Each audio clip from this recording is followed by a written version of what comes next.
ये तो बात ही मुझे पता नहीं चली कहां से चली है। जहां तक आ गई ये बात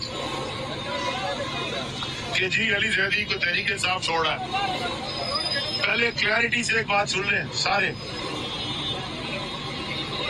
सबको मैं कहना चाहता हूं, मैंने तहरीक इंसाफ उस दिन छोड़नी है जिस दिन इमरान खान ने तहरीक इंसाफ छोड़नी है। क्लियर हो जाए। अगर इमरान खान की जिंदगी में मुझसे तहरीक इंसाफ छुड़ाना चाहते हो, खुदा की कसम इस माथे पे गोली मार दो उधर गोली। ये मेरी जमात है।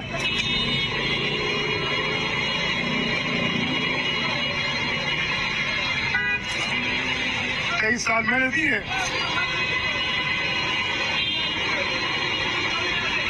मुझे अफसोस इस बात का है कि हमारी पार्टी के अंदर से ये आवाजें निकालते हैं जो खुद नहीं करते, कुछ जो करते हैं उनको गिराने के लिए ये घटिया बातें करते हैं।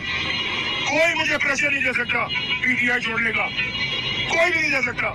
इमरान खान भी मुझे निकालेगा, मैं चौकीदारी का काम मेरी जमात है, मैंने बनाई है, 23-24 साल दिए, सब कुछ दिया है।